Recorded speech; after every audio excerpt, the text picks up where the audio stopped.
Hi guys, இன்னைக்கு நம்ம வீடியோவில் எதை பற்றி பார்க்க போகிறோம் அப்படின்னா short fiction from south India அப்படின்னு ஒரு கலெக்ஷன் ஆஃப் ஸ்டோரிஸ்ல இருந்து அன்னையாஸ் ஆந்த்ரோபாலஜி அப்படின்னு ஒரு ஸ்டோரி தான் பார்க்க போகிறோம். இது அந்த புக்கில் கன்னட லாங்குவேஜில் கொடுத்த தேர்ட் ஸ்டோரி. இது எழுதுனது யார் அப்படின்னா ஏகே ராமானுஜன். ஆர்த்தர் இன்ட்ரோன்னு பார்க்கும்போது ஏகே ராமானுஜன், இவரோட ஃபுல் நேம் என்ன அப்படின்னா அதிபதி கிருஷ்ணசுவாமி ராமானுஜன். எப்போ பானாரார் அப்படின்னா 16 மார்ச் 1929 மைசூரில் பானாராரு. எப்போ டைட் அப்படின்னா 13 ஜூலை 1993 சிக்காகோ யூஎஸில் வந்து டைட் ஆகியிருக்காரு. இவரோட ஆக்குபேஷன்ஸ்ன்னு பார்க்கும்போது poet, scholar, linguist, philologist, folklorist, translator, 2 playwright. Philologist அதாவது ஃபிலாலஜி அப்படின்னா என்னென்னா நம்மளோட ஹிஸ்டாரிக்கல் ரிட்டன் சோர்சஸ் இருக்கு இல்லையா, அதாவது ஹிஸ்டாரிக்கல் புக்ஸ் எல்லாம் இருக்கு இல்லையா, அந்த புக்ஸில் வந்து யூஸ் பண்ண லாங்குவேஜை பற்றி படிக்கிறது தான் ஃபிலாலஜின்னு சொல்லுவாங்க. அதை பற்றி படிக்கிறவங்கள ஃபிலாலஜிஸ்ட்னு சொல்லுவாங்க. நெக்ஸ்ட்டு ஃபோக்லரிஸ்ட் அப்படின்னா நமக்கு சின்ன வயசுல நிறைய கதையெல்லாம் சொல்லியிருப்பாங்க, நம்ம பாட்டியெல்லாம் சொல்லியிருப்பாங்களா, அந்த மாதிரி நாட்டுப்புற கதைகளெல்லாம் சேர்த்து படிக்கிறவங்கள வந்து ஃபோக்லரிஸ்ட்னு சொல்லுவாங்க. இவரோட ரைட்டிங் வந்து எந்தெந்த லாங்குவேஜில் வந்து கலந்துருக்கு அப்படின்னா ஒரு 5 லாங்குவேஜில் வந்து அவரோட ரிசர்ச், அவரோட ரைட்டிங் எல்லாம் இருக்குன்னு சொல்கிறாங்க. என்னென்ன லாங்குவேஜ் அப்படின்னா இங்கிலீஷ், தமிழ், கன்னடம், தெலுங்கு அண்ட் சான்ஸ்கிரிட். இந்த 5 லாங்குவேஜ்லையும் அவரோட ஒர்க்ஸ் நிறைய எழுதுவார், ஏதாச்சும் ரிசர்ச் பண்ணணும்னா பண்ணுவாருன்னு சொல்கிறாங்க. இவருக்கு வந்து 1976 பத்மஸ்ரீ அவார்டு கொடுத்துருக்காங்க. நெக்ஸ்ட் 1999 இவரோட கலெக்டட் போயம்ஸ்க்கு சாகித்ய அகாடமி அவார்டு கொடுத்துருக்காங்க. இது வந்து அவர் இறந்ததுக்கு அப்புறம் கொடுத்தது. இவர் வந்து யூனிவர்சிட்டி ஆஃப் சிக்காகோல லிங்குவிஸ்டிக் ப்ரொஃபஸரா ஒர்க் பண்ணியிருக்காரு. இப்போ இன்னைக்கு இந்த வீடியோல நம்ம எதை பத்தி பார்க்க போறோம் அப்படின்னா இவர் எழுதுனா அன்னையாஸ் ஆந்த்ரோபாலஜி அப்படிங்கிற ஒரு ஸ்டோரி தான் பார்க்க போறோம். இப்போ வந்து ஸ்டோரிக்குள்ள போகலாம். ஃபர்ஸ்ட் ஆஃப் ஆல் ஆந்த்ரோபாலஜி அப்படின்னா என்னன்னா இப்போ நம்ம ஹியூமன்ஸ் இருக்கோம் அப்படின்னா நம்ம பாஸ்ட்ல ஒரு மாதிரி இருந்திருப்போம். அப்போ அந்த ஹியூமன்ஸு இப்போ ப்ரெசண்ட்டுக்கு வந்து எப்படி எவால்வ் ஆயிருக்காங்க, ஓகே, ஹியூமனோட அப்பியரன்ஸு, அவங்களோட சொசைட்டி, கல்ச்சர், லாங்குவேஜ் வந்து பாஸ்ட்லேருந்து ப்ரெசண்ட்டுக்கு வந்து எப்படி டெவலப் ஆகிருக்கு அப்படிங்கிறத படிக்கிறது தான் ஆந்த்ரோபாலஜின்னு சொல்லுவாங்க. அதாவது study of human behaviour, culture and society, அது பேர் தான் ஆந்த்ரோபாலஜி. இந்த ஸ்டோரியோட ஸ்ட்ரக்சர்னு பார்க்கும்போது நரேட்டர் வந்து ஒரு அன்னோன் பர்சன். அவர் என்ன பண்ணுறாரு அப்படின்னா அன்னையா அப்படிங்கிற ஒரு பர்சனை பற்றி சொல்கிறாரு. அந்த அன்னையாங்கிற பர்சன் என்ன பண்ணிட்டு இருக்காரு அப்படின்னா ஃபெர்கசன் அப்படிங்கிற ஒரு ஆர்த்தர் எழுதுன புக்கை படிச்சுட்டு இருக்காரு. ஸோ அவர் படிக்கும்போது அவர் என்னென்ன எக்ஸ்பீரியன்ஸ் பண்ணுறாரு, என்னென்னலாம் அவர் தெரிஞ்சுக்கிறாரு அப்படிங்கிறத ஒரு அன்னோன் நரேட்டர் வந்து உங்ககிட்ட சொல்கிற மாதிரி. அதாவது இந்த இடத்துல நான் தான் நரேட்டரா உங்ககிட்ட வந்து அன்னையா இந்த புக்கை படிக்கும்போது என்னென்னலாம் தெரிஞ்சுக்கிறாரு அப்படிங்கிறத சொல்கிற மாதிரி இருக்கிறது இதோட ஸ்ட்ரக்சர். இந்த ஸ்டோரி எப்படி ஸ்டார்ட் ஆகுது அப்படின்னா நரேட்டர் வந்து அன்னையா அப்படிங்கிற பர்சன் வந்து அமெரிக்காவில் ஆந்த்ரோபாலஜிஸ்டாக இருக்காரு அப்படின்னு சொல்கிறாங்க. அன்னையா வந்து இந்தியன் தான், ஆனால் அமெரிக்காவில் இப்போ ஆந்த்ரோபாலஜிஸ்டாக இருக்காரு. நெக்ஸ்ட்டு அந்த அன்னையாங்கிற பர்சன் வந்து ஃபெர்கசன் அப்படிங்கிற ஒரு அமெரிக்கன் எழுதின ஒரு புக்கை வந்து எடுக்கிறாரு. அந்த புக்கு எதை பற்றி இருக்குது அப்படின்னா இந்தியன் சொசைட்டி அண்ட் கல்ச்சரை பற்றி இருக்குது. ஃபெர்கசன் வந்து அமெரிக்கன் தான், ஆனால் அவர் எழுதின புக்கு வந்து இந்தியன் கல்ச்சர் அண்ட் சொசைட்டி பற்றி இருக்குது. இந்த ஸ்டோரியில் மனு அப்படின்னு சொல்லிட்டு ஒரு விஷயம் சொல்லியிருப்பாங்க. மனு அப்படின்னா மனுஸ்மிருதி அப்படின்னு ஒரு புக் இருக்குது. அந்த புக் எதுக்காக அப்படின்னா மெயின்லி ஃபார் ஹிந்துசியம், அதாவது ஹிந்துஸ் வந்து இப்படி தான் இருக்கணும், இப்படியெல்லாம் இருக்கக்கூடாது அப்படின்னு சொல்லிட்டு ஒரு லா கிரியேட் பண்ணுற புக்கு தான் மனுன்னு சொல்லுவாங்க. அதை வந்து இந்த ஸ்டோரியில் அடிக்கடி சொல்லிக்கிட்டே இருப்பாங்க. இப்போ அன்னையா வந்து அந்த ஃபெர்கசன் எழுதுன அந்த புக்கை வச்சிருக்காரு இல்லையா, அந்த புக்கை வச்சிருக்கும் போது அவர் என்ன நினைக்கிறாரு அப்படின்னா ஃபெர்கசன் அப்படிங்கிற ஒரு அமெரிக்கன் தான், ஆனால் இவர் வந்து நாம்பெல்லாம் மனுஸ்மிருதி அந்த புக்கை படிச்சது கிடையாது. ஆனால் இந்த ஃபெர்கசன் அப்படிங்கிறவர் மனு அந்த புக்கை மட்டும் படிக்கல, நம்மளோட ரிச்சுவல் பொல்யூஷன்ஸையும் படிச்சிருக்காரு அப்படின்னு அன்னையா சொல்றாங்க. அதாவது நம்மளை விட அந்த அமெரிக்கன் அந்த ஃபெர்கசனுக்கு வந்து நம்ம இந்தியனோட கல்ச்சுரல் சொசைட்டி, நம்ம ரிச்சுவல்ஸ் எல்லாம் நிறைய தெரிஞ்சிருக்கு, அதை பற்றி அவர் புக் எழுதியிருக்காரு அப்படின்னு இவர் சொல்கிறாரு. இப்போ நரேட்டர் அவருக்கு இன்ட்ரோ கொடுத்துக்கிறாரு. எப்படி அப்படின்னா இப்போ நான் யார் அப்படின்னு சொல்லிட்டு நேம் எதுவும் சொல்லலை, என்ன மட்டும் சொல்கிறாரு அப்படின்னா நான் வந்து ஒரு பிராமின் அப்படின்னு சொல்லிட்டு இப்போ வந்து நான் வந்து பிராமினா இருக்கேன், எனக்கே அந்த மனுஸ்மிருதியெல்லாம் என்னென்ன சொல்லுதுன்னு தெரியாது, ஆனால் அந்த ஃபெர்கசனுக்கு வந்து எல்லாம் தெரிஞ்சிருக்கு அப்படின்னு நரேட்டர் சொல்கிறாரு. நெக்ஸ்ட் என்ன சொல்கிறாரு அப்படின்னா இப்போ ஒருவேளை நம்ம இந்தியாவை பற்றி நம்ம தெரிஞ்சுக்கணும் அப்படின்னா இந்தியாவை விட்டு வெளியே வந்தால் தெரிஞ்சுக்கலாம், அதுவும் முக்கியமாக அமெரிக்கா வந்தால் தெரிஞ்சுக்கலாம் நரேட்டர் சொல்கிறாரு. எப்படி அதுக்கு எக்ஸாம்பிள் சொல்கிறாரு. எப்படி மகாத்மா ஜெயிலுக்கு போய் அவரோட ஆட்டோபயோகிராஃபி எழுதினார், எப்படி வந்து நேரு வந்து இங்கிலாந்து போய் இந்தியா டிஸ்கவரி ஆஃப் இந்தியான்னு ஒரு புக் எழுதினாரு. அப்படிங்கும்போது நம்ம இந்தியாவில் உள்ளே இருந்தோம் அப்படின்னா அதை பற்றி தெரியாது, இந்தியா விட்டு வெளியே அமெரிக்கா வந்தோம் அப்படின்னா இந்தியனோட கல்ச்சர் அண்ட் சொசைட்டியை வந்து நம்ம ஈஸியாக தெரிஞ்சுக்கலாம் அப்படின்னு சொல்லிட்டு நரேட்டர் சொல்றாரு. இந்த ஸ்டோரி கொஞ்சம் கன்ஃபியூஸ் ஆகிற மாதிரி தான் இருக்கும். நரேட்டர் சொல்றது அடிக்கடி வரும். நெக்ஸ்ட் அன்னையாஸோட ஸ்டோரிக்கு நடுவல் வந்துடும். இந்த ஸ்டோரி வந்து கிளியரா புரிஞ்சுக்கிட்டா மட்டும்தான் தெரியும். ஃபர்ஸ்ட் வந்து அன்னையா ஃபெர்கசனோட புக்கை வச்சுட்டு இருக்கும்போது அவர் என்ன நினைச்சாருன்னு சொல்லிட்டாரு. நெக்ஸ்ட் இந்த கதையை சொல்ற நரேட்டர் ஃபெர்கசனை பத்தி என்ன நினைக்கிறாருங்கிறத இப்ப சொல்றாரு. அதாவது ஃபெர்கசன் வந்து எப்படி அமெரிக்காவில் வந்து இந்தியன் கல்ச்சர் எழுதுறாரோ அப்படிங்கும்போது நம்மளும் இந்தியா விட்டு வெளியே போனாதான் இந்தியன் சொசைட்டி பத்தி நிறைய தெரிஞ்சுக்கலாம்னு சொல்லிட்டு நரேட்டரோட பாயிண்ட் ஆஃப் வியூ தான் இங்க சொல்றாங்க. எது அன்னையாஸ் பாயிண்ட் ஆஃப் வியூ, எது நரேட்டர் பாயிண்ட் ஆஃப் வியூன்னு கரெக்டா கேட்டா மட்டும்தான் புரியும். இந்த ஸ்டோரிக்கு வந்து நடுவுல அந்த மனு அப்படிங்கிற புக்ல இருந்து ஒவ்வொரு டெக்ஸ்ட் வந்து கொடுத்துருப்பாங்க. அதுல ஃபர்ஸ்ட் என்ன சொல்றாங்க, எந்த டெக்ஸ்ட் கொடுத்துருக்காங்க அப்படின்னா நம்ம ஹியூமன் பாடிஸ்ல இருக்க 12 இம்பியூரிட்டிஸ் பத்தி சொல்றாங்க. என்னென்ன அப்படின்னா oily excretion, semen, blood, the fatty substance of the brain, urine, faces, the mucus of the nose, earwax, phlegm, tears, the room of the eyes and sweat are the 12 impurities of human bodies. Okay, இந்த 12 தான் நம்மளோட human பாடிஸ்ல இருக்க இம்பியூரிட்டிஸ்னு அந்த மனு அப்படிங்கிற புக்ல இருந்து ஒரு டெக்ஸ்ட் வந்து நடுவில் கொடுத்துட்டாங்க. இந்த டெக்ஸ்ட் வந்து ஃபெர்கசனோட புக்கில் இருக்குது. அதை வந்து அன்னையா பார்க்குறாரு. இப்போ நரேட்டர் என்ன சொல்கிறாரு அப்படின்னா அன்னையா அந்த புக்கில் அந்த டெக்ஸ்ட்டை பார்க்கும்போது 12 இம்பியூரிட்டிஸ் கரெக்டாக கொடுத்துருக்காங்களான்னு ஒன்று என்றாராமா. என்னும்போது எப்படி என்றார் அப்படின்னா எப்படி சொல்கிறார் அப்படின்னு நரேட்டரு அன்னையா வந்து பல வருஷத்துக்கு முன்னாடியே சிக்காகோவில் போய் செட்டில் ஆயிட்டாரு. ஆனால் இப்பயும் அவரோட லாங்குவேஜ் வந்து கன்னடத்தோட கலந்துருக்கு. அதாவது அந்த 12 இம்பியூரிட்டிஸ் எண்ணும்போது கூட அவர் கன்னடத்தில் தான் 1 2 3ன்னு என்றாரு அப்படிங்கிறத வந்து நரேட்டர் வந்து சொல்றாரு. இப்படி வந்து அவர் கவுண்ட் பண்ணிட்டு இருக்கும்போது ஃபர்ஸ்ட் கவுண்ட் பண்ணும்போது 11 தான் வந்திருக்கும். செகண்ட் டைம் கவுண்ட் பண்ணும்போது 12 வந்திருக்கும். ஓகே, நான் முன்னாடியே சொல்லிட்டு நரேட்டரும் சரி அன்னையாவும் சரி இந்தியாவில் இருக்கவங்க 2 பேருமே பிராமின் ஃபேமிலி. ஓகேவா? இப்போ வந்து நரேட்டர் என்ன சொல்றாரு அப்படின்னா அன்னையா அப்படிங்கிறவர் வந்து ஒரு பிராமின் ஃபேமிலி அப்படிங்கும்போது அவங்க ஹிந்துஸ்ல மெயினானவங்க. அவங்க வந்து அந்த கஸ்டம் பிலீவ்ஸ் எல்லாம் ரொம்ப நம்புறவங்க, ரொம்ப வந்து அது கரெக்டாக ஃபாலோ பண்றவங்க பிராமின்ஸ் தான். ஸோ இவர் நரேட்டர் என்ன சொல்றாரு அப்படின்னா அன்னையாவுக்கு வந்து இந்த மனுவில் இருக்க இந்த 12 இம்பியூரிட்டிஸும் தெரியுமா அப்படின்னா தெரியாது. அவருக்கு ஜஸ்ட் 3 தான் தெரியும். என்னென்ன அப்படின்னா ஸ்பிட்டல், யூரின், ஃபேஸஸ் மட்டும்தான் தெரியும்னு சொல்றாங்க. அதுவும் எப்படி தெரியும் அப்படின்னா அவர் குழந்தையா இருக்கும்போது எங்கேயும் எச்சு துப்பக்கூடாதுன்னு சொல்லி கொடுத்துருப்பாங்க. நெக்ஸ்ட்டு இப்போ டாய்லெட் யூஸ் பண்ணால் அதை எப்படி க்ளீனாக வச்சுக்கணும்னு சொல்லி கொடுத்துருப்பாங்க. நெக்ஸ்ட்டு வந்து இவர் நம்ம சின்ன குழந்தைங்களெல்லாம் வீட்டுக்கு வெளியே பாத்ரூம் போனால் மண் கொட்டி அதை க்ளீன் பண்ணுவாங்க இல்லையா, மண் போட்டு க்ளீன் பண்ணுவாங்க இல்லையா, அந்த மாதிரி விஷயங்கள்லாம் இவர் சைல்ட்ஹுட்டில் நடந்திருக்கும். ஸோ இவரோட பாயிண்ட் ஆஃப் வியூவில் இந்த 3 தான் வந்து இம்பியூரிட்டிஸ்ன்னு வச்சுருப்பாரு. ஆனால் இப்போ என்ன சொல்கிறாங்க அப்படின்னா நம்ம இந்தியாவில் இருக்க இவங்களுக்கே ஒரு 3 தான் இம்பியூரிட்டிஸ்ன்னு தெரியுது. ஆனால் எங்கேயோ இருக்க ஃபெர்கசன் அப்படிங்கிற ஒரு அமெரிக்கனுக்கு 12 இம்பியூரிட்டிஸ், அந்த மண்ணில் இருக்க 12 இம்பியூரிட்டிஸும் தெரியுதே அப்படின்னு வந்து சொல்கிறாங்க. அடுத்து என்ன சொல்றாங்க அப்படின்னா கேஸ்ட் டிஃப்ரென்ஸ் வந்து சொல்றாங்க. எதை வச்சு சொல்றாங்க அப்படின்னா மியூசிக்கல் இன்ஸ்ட்ருமெண்ட்ஸ் வச்சு சொல்றாங்க. என்னென்ன அப்படின்னா நாதஸ்வரம் எடுத்துக்கிட்டோம் அப்படின்னா அது வந்து லோ காஸ்ட் பீப்புளுக்கு. நெக்ஸ்ட்டு வீணை எடுத்துக்கிட்டோம் அப்படின்னா அது வந்து ஹை கிளாஸ் பீப்புளுக்குன்னு சொல்லியிருப்பாங்க. ஏன் அப்படின்னா நாதஸ்வரத்தை வந்து வாயில் வச்சுட்டு ஊதும் போது நம்மளோட எச்சில் வந்து அந்த நாதஸ்வரக்குள்ளே வந்து போகி வெளியே வருமாமா. ஸோ அது வந்து லோ காஸ்ட் பீப்புள் தான் அதை யூஸ் பண்ணணும்னு சொல்லியிருப்பாங்க. வீணை அப்படிங்கிறது வந்து நம்ம டச் பண்ணி தானே ப்ளே பண்ணுறோம். ஸோ அது வந்து பிராமின்ஸ்க்காக, ஹை கிளாஸ் பீப்புளுக்காக அப்படின்னு சொல்லிட்டு இதில் சொல்லியிருப்பாங்க. நெக்ஸ்ட்டு யூஸ் பண்ணுற பாத்திரத்தில் சொல்லுவாங்க. அதாவது மண்ணில் செஞ்ச பாத்திரம் எல்லாம் இம்பியூரிட்டிஸு, சில்வர் வேர் எல்லாமே பியூரிட்டின்னு சொல்லியிருப்பாங்க. அதாவது ஏன் அப்படின்னா மண்ணில் பண்ணுறோம் அப்படின்னா அந்த மண்ணில் வந்து நம்ம காலில் மிதிச்சிருப்போம், இல்லை வந்து ஏதோ ஒரு இம்பியூரிட்டிஸ் அதில் வந்து இருக்குன்னு சொல்லிட்டு அதை வந்து லோ கேஸ் பீப்புளுக்குன்னு சொல்லியிருப்பாங்க. நெக்ஸ்ட்டு சில்வர் வேர் அப்படிங்கும்போது அது எந்த ஒரு இது இம்பியூரிட்டியான விஷயமும் அதில் கிடையாது. ஸோ அது வந்து ஹை கிளாஸ் பீப்புளுக்குன்னு சொல்லியிருப்பாங்க. அடுத்தது நம்ம போகிற ட்ரெஸ்ஸு சில்க் அப்படிங்கிறது வந்து அது பியூரிட்டி, காட்டன் வந்து இம்பியூரிட்டின்னு சொல்லியிருப்பாங்க. ஆனால் இந்த இடத்துல வந்து நரேட்டர் என்ன கேட்பார் அப்படின்னா நம்ம மேலே பார்த்தோம் இல்லையா 12 கைண்ட்ஸ் ஆஃப் பாடி வேஸ்ட்டு, அதில் வந்து சில்க் அப்படிங்கிறது அந்த சில்க் ஃபார்ம் பாடியிலேருந்து வர ஒரு செக்ரீஷன் அப்படின்னா அது வந்து இம்பியூரிட்டியில் தானே வரும். ஆனால் நம்ம ஹியூமன் கைண்ட் வந்து அது பியூரிட்டின்னு எடுத்துக்கிறாங்களே, இதை பற்றி யோசிச்சு பாருங்க அப்படின்னு சொல்லிட்டு நரேட்டர் நம்மக்கிட்ட சொல்கிறாரு. இந்த விஷயங்கள் எல்லாமே ஃபெர்கசன் அவரோட புக்கில் இருக்குது. அதை அன்னையாஸ் படிச்சுட்டு இருக்காரு. இப்போ என்ன வந்து இவங்க வியக்கிறாங்க அப்படின்னா ஒரு அமெரிக்கன் ஒரு இந்தியன் கல்ச்சர் வந்து எந்த அளவுக்கு டீப்பாக புரிஞ்சிருக்காங்க, எந்த அளவுக்கு டீப்பாக அவங்க வந்து அனலைஸ் பண்ணியிருக்காங்க அப்படின்னு சொல்லிட்டு பார்த்து ஆச்சரியப்படுறாங்க. நரேட்டர் என்ன சொல்றாரு அப்படின்னா அன்னையா வந்து ஒருவேளை இந்தியாவில் இருந்திருந்தா என்ன நடந்திருக்கும் அப்படின்னா அந்த மனு அப்படிங்கிற புக்கு, இவர் வந்து பிராமின், அப்போ அந்த புக்கு வந்து ரொம்ப சுத்தபத்தமாக தான் தொடரணும்னு சொல்லியிருப்பாங்க. நெக்ஸ்ட் இவங்க வந்து லைப்ரரியோ இல்லை வந்து ஓலைச்சுவடியோ எடுத்து தேடி கண்டுபிடிச்சி படிக்கிற மாதிரி இருக்கும்.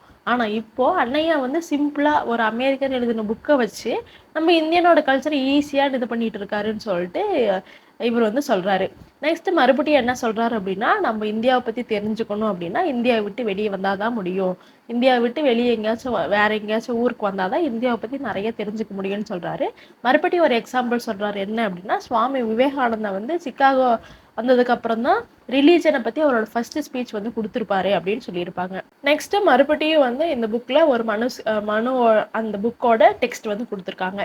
என்னன்னா, போன டெக்ஸ்ட்ல வந்து 12 இம்பியூரிட்டிஸ் ஆஃப் பாடி சொல்லியிருப்பாங்க. இந்த டெக்ஸ்ட்ல என்ன சொல்றாங்க அப்படின்னா, பாடி ஃபங்க்ஷன்ஸ் ஆகுது இல்லையா, அந்த ஃபங்க்ஷனை வச்சு ஒரு 3 இம்பியூரிட்டிஸ் வந்து சொல்றாங்க. ஃபர்ஸ்ட் வந்து என்ன அப்படின்னா, நம்ம பீரியட்ஸ் வந்து சொல்றாங்க. செகண்ட் வந்து சைல்டு பர்த் சொல்றாங்க. தேர்ட் வந்து டெத்து சொல்றாங்க. இந்த 3 தான் இருக்கிறதுலையே பாடி ஃபங்க்ஷன் ஆகாதுலேயே பெரிய இம்ப்யூரிட்டிஸ்ன்னு சொல்லிடுறாங்க. அதுலேயும் மெயினாக என்ன அப்படின்னா டெத்து தான். ஒருவேளை வந்து யாராச்சும் இறந்துட்டாங்க அப்படின்னா அவங்கள எரிக்கும் போது வர அந்த ஸ்மோக்கும் சரி ஃபயரும் சரி அது பட்டா கூட பிராமின்ஸ் வந்து இம்ப்யூரிட்டி ஆயிடுவாங்க. வீட்டுக்கு போனதும் முதல்ல குளிச்சுட்டு தான் வீட்டுக்குள்ளேயே போவாங்க. அப்போ தான் அவங்க பியூரிஃபை ஆவாங்க அப்படிங்கிற மாதிரி ஒரு கான்செப்ட் வந்து இருக்கும். அந்த யாராச்சும் இறந்துட்டாங்க அப்படின்னா அவங்க போட்டிருந்த ட்ரெஸ்ஸோ இல்லை அவங்களோட ட்ரெஸ்ஸையோ வீட்டில் வச்சிருக்க மாட்டாங்க.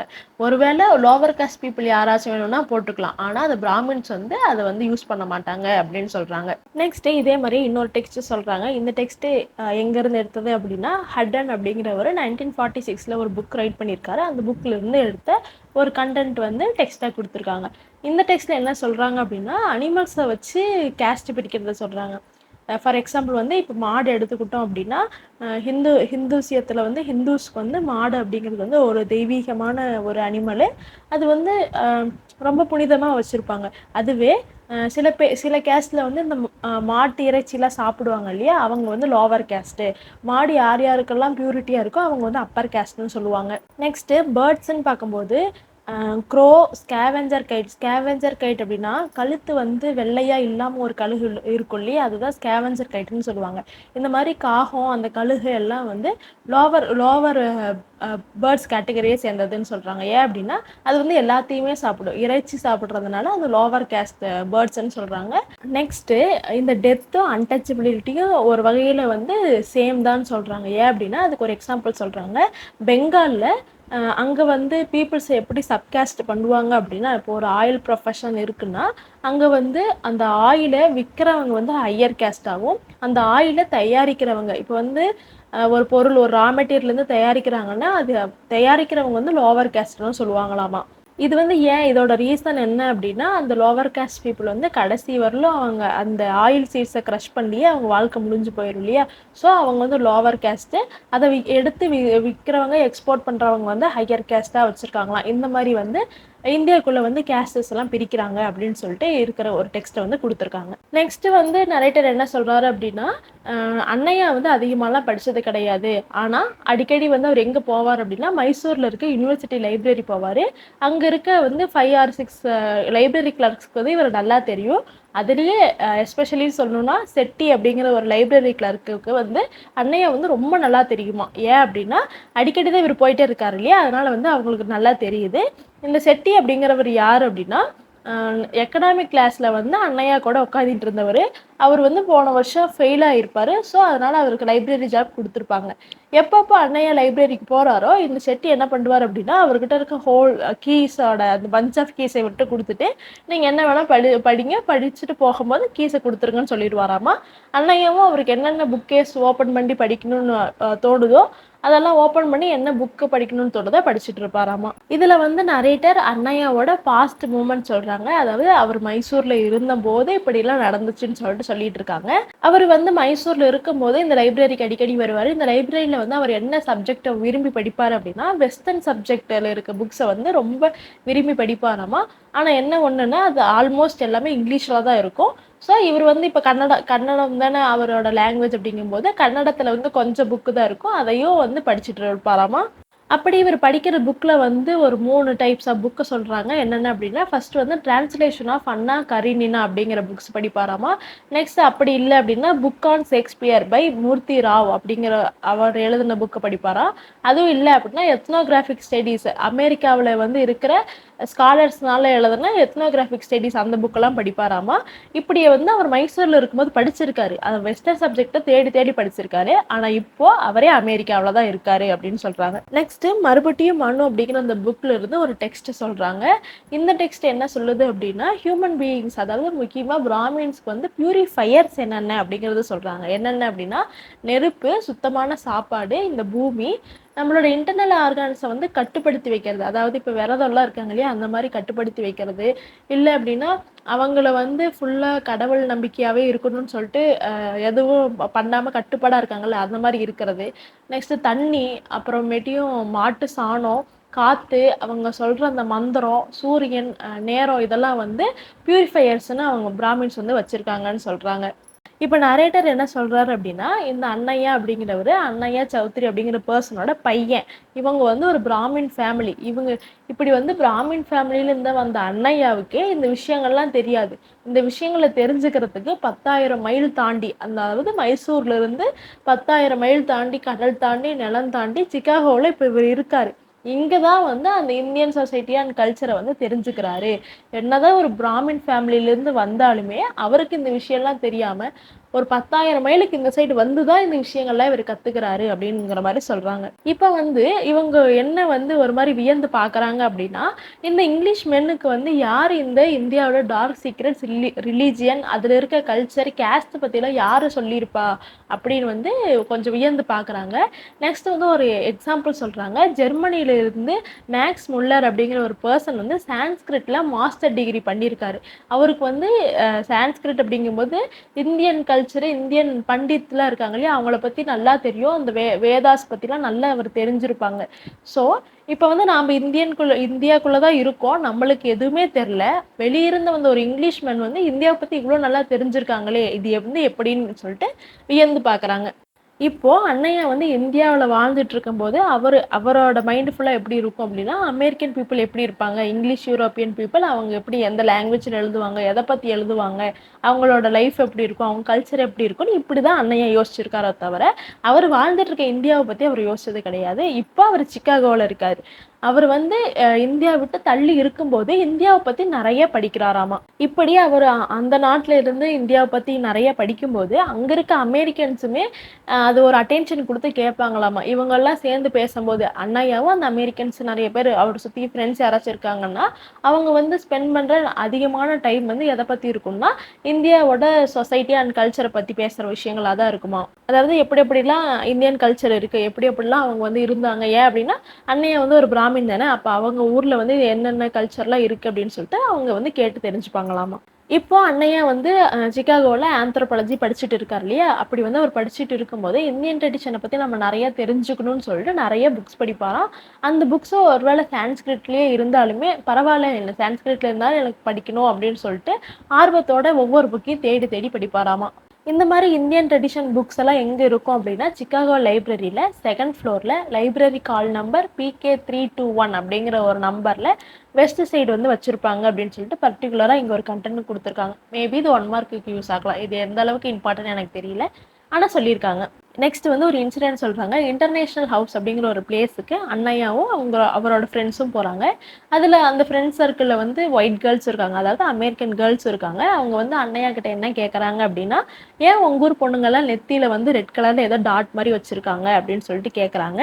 அவங்களுக்கு வந்து கிளியராக ஒரு எக்ஸ்ப்ளனேஷன் கொடுக்கணும் இல்லையா. ஸோ அவர் வந்து நிறைய புக்ஸில் படித்து சர்ச் பண்ணி அவங்களோட க்யூரியாசிட்டியை சாட்டிஸ்ஃபை பண்ணுற மாதிரி ஆன்சர் கொடுக்கணும்னு சொல்லிட்டு அவர் என்ன புக்கு படிக்க எடுக்கிறாரு அப்படின்னா கீதாவை எடுக்கிறாரு, அதாவது பகவத்கீதையை எடுக்கிறாரு. இப்போ இவர் என்ன நினச்சி பார்க்குறாரு அப்படின்னா, மைசூரில் அவங்க அப்பா இவரை வந்து பகவத்கீதையை தொடர்றதுக்கே விடமாட்டாங்களாம், படிக்கிறதுக்கே விடமாட்டாராமா. ஏன் அப்படின்னா, நம்ம இந்தியாவில் ஒருத்தர் பகவத்கீதையை தொட்டு படிக்கணும் அப்படின்னா அவர் ரொம்ப பியூரிஃபையாக இருக்கணும், அப்போ தான் படிக்க விடுவாங்க.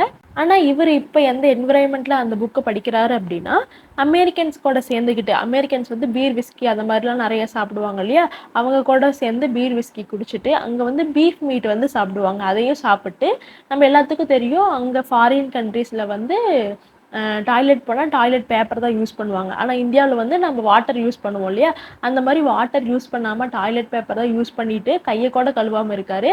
நெக்ஸ்ட்டு இவர் இருக்கிற அந்த பிளேஸில் வந்து நிறையா ப்ளே பாய் மேகசின்ஸ் வச்சுருக்காங்க. அதாவது ஒரு மாதிரி ஆபாசமான படங்கள் இருக்க நிறைய மேகசின்ஸ் வந்து அவர் டேபிள் முன்னாடி இருக்கு. இந்த மாதிரி ஒரு என்விரான்மெண்ட்ல தான் அவர் பகவத்கீதையை படிக்கிறாரு. இதுல என்ன சொல்ல வராங்க அப்படின்னா, நம்ம ஒருவேளை இந்தியாக்குள்ள இருந்தோம் அப்படின்னா பகவத்கீதை அப்படிங்கிற மாதிரி ஒரு ஹோலி புக்ல தொடர்றதுக்கு வந்து நம்ம பியூரிஃபையா இருக்கணும்னு சொல்லிட்டு நிறைய லாஸ், நிறைய வந்து இப்படிதான் அதை பண்ணணும், இப்படிதான் பண்ணக்கூடாதுன்னு நிறைய சட்டம் போடுவாங்க. ஆனா ஒருவேளை நம்ம இந்தியா விட்டு வெளியே இருந்தோம் அப்படின்னா, இப்போ அமெரிக்கன்ஸே எடுத்துக்கிட்டோம் அப்படின்னா அவங்களுக்கு பகவத்கீதை அப்படிங்கிறது ஜஸ்ட் அ புக் மட்டும்தான். ஓகே, பகவத்கீதை அப்படிங்கிறது ஹிந்துஸ் வந்து அவங்களுக்காக வச்சிருக்க ஒரு புக்கு அப்படிங்கிறது மட்டும்தான் அவங்களுக்கு கணக்கு. அப்படிங்கும்போது நாம் இந்தியாவை விட்டு வெளியே போனோம் அப்படின்னா நம்ம ஹிந்து ட்ரெடிஷன், இந்தியன் கல்ச்சர் பற்றி நிறைய தெரிஞ்சுக்கலாம் அப்படிங்கிற மாதிரி சொல்கிறாங்க. இப்படி அவர் அந்த புக்கு படிச்சுட்டு இருக்கும்போது என்ன நினைக்கிறாரு அப்படின்னா, இங்கே வந்து இவ்வளோ பெரிய லைப்ரரியில் அவர் எக்கனாமிக்ஸ் படிக்கலாம், இல்லை மேக்ஸ் படிக்கலாம், இல்லை ஸ்டாட்டிஸ்டிக்ஸ் படிக்கலாம், ஏதோ ஒரு சப்ஜெக்ட் படிக்கலாம். ஆனால் அவர் இந்தியாவிலிருந்து அமெரிக்கா போயிட்டு இந்தியன் கல்ச்சரை அமெரிக்காவில் படிச்சுட்டு இருக்காரு. அதாவது ஹிந்து சிவிலைசேஷனை அங்கே இருக்க புக்ஸில் வந்து படிச்சுட்டு இருக்காரு. இப்போ அவருக்குள்ள அவர் என்ன கேட்டுக்கிறாருன்னா, இந்தியாவிலேருந்து அமெரிக்கா வந்தது இந்தியன் கல்ச்சரை படிக்கத்தானா அப்படின்னு சொல்லிட்டு அவருக்குள்ளேயே கொஸ்டின் கேட்டுக்கிறாரு. இப்படி அவர் அந்த லைப்ரரியில் இருந்து யோசிக்கும் போது ஒரு புக்கை ஒன்று கையில் எடுக்கிறாரு. அது எப்படி இருக்குது அப்படின்னா, ஃபுல்லாக வந்து ப்ளூ கலரில் இருக்குது. அந்த ப்ளூ கலர் மேலே கவரில் கோல்டன் லெட்டர்ஸ் வந்து எழுதியிருக்காங்க. என்ன லெட்டர்ஸ், என்ன டைட்டில் அப்படின்னா, ஹிந்துசியம் கஸ்டம் அண்ட் ரிச்சுவல் அப்படிங்கிற ஒரு புக்கை வந்து எடுக்கிறாரு. யார் ஆர்த்தர் அப்படின்னா ஸ்டீவன் ஃபெர்கசன். நம்ம ஸ்டார்டிங்கில் ஃபெர்கசன் சொல்கிறாங்கன்னு சொல்லியிருந்தோம் இல்லையா, அந்த புக்கு தான் எடுக்கிறாரு. அதாவது பாஸ்டில் நடந்தாலாம் சொல்லிட்டு இப்போ ப்ரெசென்ட்டுக்கு வந்து அவர் சொல்கிற மாதிரி சொல்கிறாரு. இந்த புக்கில் எதை பற்றி சொல்கிறாங்க அப்படின்னா, ஹிந்துஸ் அவங்க லைஃப்பில் வந்து என்னென்ன ரிச்சுவல்ஸ், என்னென்ன செரிமனிலாம் நடத்துகிறாங்களோ அது எல்லாத்தையும் பற்றி டீட்டெயிலாக சொல்லியிருப்பாங்க. எதிலிருந்து அப்படின்னா, ஒரு உமனோட ஃபஸ்ட்டு ப்ரெக்னன்சியில் ஆரம்பித்து அந்த குழந்தை பிறக்கிறது, அந்த குழந்தை பிறந்து அதுக்கு பேர் வைக்கிறது, மொட்டை அடிக்கிறது, நெக்ஸ்ட்டு அது வளர்ந்து மேரேஜ் ஆகிறது, 60ஆம் கல்யாணம், 60ஆம் பிறந்த நாள், நெக்ஸ்ட்டு அந்த ஒரு ஹியூமன் எடுத்துக்கிட்டால் அவங்களோட டெத்து வரலும் ஹிந்துஸ் வந்து என்னென்ன செரிமனி பண்ணுறாங்க, என்னென்ன ரிச்சுவல்ஸ் பண்ணுறாங்கன்னா ஃபுல் டீட்டெயில் வந்து அந்த புக்கில் கொடுத்துருக்காங்க. அதுலேயும் பர்டிகுலராக சொல்லணும் அப்படின்னா பேஜ் நம்பர் 163 வந்து பிராமின்ஸோட ரிச்சுவல்ஸ் அண்டு பிலீஃப்ஸ் வந்து ரொம்ப டீட்டெயிலாக பிக்சர்ஸோட வந்து எக்ஸ்பிளைன் பண்ணியிருக்காரு ஃபெர்கசன். இப்போ அண்ணையா என்ன ஃபீல் பண்ணுறாரு அப்படின்னா, ஃபெர்கசன் வந்து ஒரு அமெரிக்கன் ஆந்த்ரோபாலஜிஸ்ட்டு. இவர் எந்த அளவுக்கு இந்தியாவுக்கு போய் அதை ரிசர்ச் பண்ணி பிக்சரோட எவ்வளோ டீட்டெயிலாக இது கொடுத்துருக்காங்கன்னு சொல்லிட்டு வியந்து பார்த்துட்ருக்காரு. நெக்ஸ்ட்டு நம்ம ஸ்டார்டிங்கில் சொன்ன மாதிரி தான் ஃபெர்கசனோட புக்கில் நடுவில் அந்த மனு அப்படிங்கிற புக்கோட கொட்டேஷன் கொடுத்துருப்பாங்க. அதில் வந்து எப்படி எப்படிலாம் இருக்கணும், எப்படி எப்படிலாம் ஹிந்து கல்ச்சர் இருக்குன்னு சொல்லிட்டு ஒரு நம்ம ஆன்சஸ்டர்ஸ் கொடுத்த ஃபார்முலா சொல்கிற மாதிரி அந்த கொட்டேஷன் இருக்கும். அதாவது நம்ம மூதாதையர்கள் நம்மளுக்கு வந்து நமக்கு நாம் இதுதான் ஃபாலோ பண்ணணும்னு சொல்லிட்டு ஒரு ஃபார்முலா க்ரியேட் பண்ணி வச்சுருக்கிறதெல்லாம் சொல்கிற மாதிரி இருக்கும். இப்போ இங்கே இவர் என்ன சொல்கிறாரு அப்படின்னா, யாராவது வந்து இறந்துட்டாங்க அப்படின்னா நம்ம தீட்டு சொல்கிறோம் இல்லையா, இத்தனை நாள் தீட்டு இருக்குன்னு சொல்லிட்டு அது வந்து ஏஜ் பொறுத்து மாறும். நெக்ஸ்ட்டு அவங்களோட லைஃப் ஸ்டைல் பொறுத்து மாறுன்னு சொல்கிறாங்க. எப்படி அப்படின்னா, இந்த இம்ப்யூரிட்டி வந்து யாருக்கு அஃபெக்ட் ஆகாது அப்படின்னா சன்னியாசிக்கும் அதாவது பல்லு முளைக்காத குழந்தைக்கும் வந்து இந்த இம்ப்யூரிட்டிஸ்லாம் எதுவும் கிடையாதுன்னு சொல்கிறாங்க. ஒருவேளை ஒரு குழந்தை வந்து பல்லு வளர்ந்ததுக்கு அப்புறமேட்டு இறந்துருச்சு அப்படின்னா அதோட இம்ப்யூரிட்டிஸ் வந்து எத்தனை நாள் இருக்கும் அப்படின்னா 1 நாள் இருக்கும்னு சொல்கிறாங்க. நெக்ஸ்ட்டு ஒரு குழந்தை மொட்டையை அடித்ததுக்கு அப்புறமேட்டையும் இறந்துருச்சு அப்படின்னா அது மொத்தம் 3 நாள் இம்ப்யூரிட்டிஸ் இருக்குது அப்படின்னு சொல்லிட்டு அந்த புக்கில் இருக்கிறத சொல்கிறாரு. நெக்ஸ்ட் அதை பற்றி சொல்கிறாங்க அப்படின்னா டெத் ஆனிவர்சரி பற்றி சொல்கிறாங்க. டெத் ஆனிவர்சரின்னு ஒன்றும் இல்லை, இப்போ நம்ம நினைவு நாள் கும்பிடுவோம் இல்லையா, சாமி கும்பிடுவோம் இல்லையா, அதுதான் டெத் ஆனிவர்சரின்னு சொல்கிறாங்க. இது ஒரு 7 ஜெனரேஷன் பொறுத்து வச்சுருக்காங்க. எப்படி அப்படின்னா, இப்போ நாம் சென்டரில் இருக்கோம் அப்படின்னா இந்த டெத் ஆனிவர்சரி யார் பெர்ஃபார்ம் பண்ணணும் அப்படின்னா நமக்கு அப்புறம் வரவங்க, அவங்களுக்கு அப்புறம் வரவங்க, அவங்களுக்கு அப்புறம் வரவங்க, அதாவது நம்மளோட குழந்தைங்க, அவங்க குழந்தைங்க, அவங்க குழந்தைங்க வந்து பெர்ஃபார்ம் பண்ணணும். யாருக்காக இந்த டெத் ஆனிவர்சரி பண்ணது பெர்ஃபார்ம் பண்ணணும் அப்படின்னா நமக்கு முன்னாடி இருந்தவங்க, நம்ம அப்பா, அவங்க அப்பா, அவங்க அப்பாவுக்கு வந்து அவங்களுக்காக பண்ணணும்னு சொல்கிறாங்க. அதாவது நாம் மிடில் இருப்போம், நமக்கு 3 ஜெனரேஷன் பின்னாடி இருக்கவங்க, நமக்கு 3 ஜெனரேஷன் முன்னாடி இருக்கவங்கள வந்து தெய்வமாக கும்பிடணும், அவங்களுக்கு வந்து நினைவு நாள் கும்பிடணும்னு சொல்லிட்டு அந்த புக்கில் வந்து ஒரு கண்டென்ட் வந்து இருக்குது. நெக்ஸ்ட்டு இப்போ வந்து யாராச்சும் இறந்துட்டாங்க அப்படின்னா அவங்களுக்கு வந்து இவ்வளோ நாள் இம்ப்யூரிட்டிஸ் இருக்குன்னு மேலே சொல்லியிருந்தோம் இல்லையா, அது வந்து கேஸ்ட் பொறுத்து டிஃப்ரெண்ட் ஆகிறத வந்து லிஸ்ட் பண்ணி அந்த புக்கில் வந்து இருக்குது. அதாவது இப்போது நிறைய கேஸ்ட் இருக்கிறதுல இந்த கேஸ்ட் அப்படின்னா இவங்களுக்கு இவ்வளோ நாளில் இம்ப்யூரிட்டிஸு, இந்த கேஸ்ட்னா இவங்களுக்கு இத்தனை நாள்னு சொல்லிட்டு தனித்தனியாக ஒரு கேஸ்ட்டுக்கு தகுந்த மாதிரி அதை வந்து பிரிச்சிருக்காங்க. அதெல்லாம் அந்த புக்கில் இருக்குது. இப்போ வந்து யாராச்சும் இறந்துட்டாங்க அப்படின்னா இப்படிலாம் இம்ப்யூரிட்டிஸ் இருக்குது. ஒருவேளை நமக்கு தூரத்து சொந்தம் யாராச்சும் இறந்துட்டாங்கன்னா அதுவும் நமக்கு இம்ப்யூரிட்டிஸில் தான் சேரும். ஆனால் நமக்கு அந்த நியூஸ் வராதுங்கும் போது அது எப்படி நம்ம கால்குலேட் பண்ணுறதுன்னு சொல்கிறாங்க அப்படின்னா, நம்ம அந்த நியூஸ் வந்து நமக்கு எப்போ வருதோ அப்பையிலிருந்து மேலே சொன்ன அந்த டேஸ் 3 டேஸ்னால் 3 டேஸ், 2 டேஸ்னால் 2 டேஸ் அந்த மாதிரி வந்து கால்குலேட் பண்ணி அதுக்கப்புறமேட்டையும் நீட்டாக தலைக்கெல்லாம் குளிச்சுட்டு அந்த இம்ப்யூரிட்டிஸ் எல்லாம் போயிடும்னு சொல்கிறாங்க. இதெல்லாம் வந்து அந்த புக்கில் இருக்குது. அதை வந்து அண்ணாயா பார்த்துட்டு ரொம்ப ஃபேஷனேட் ஆகிறாரு.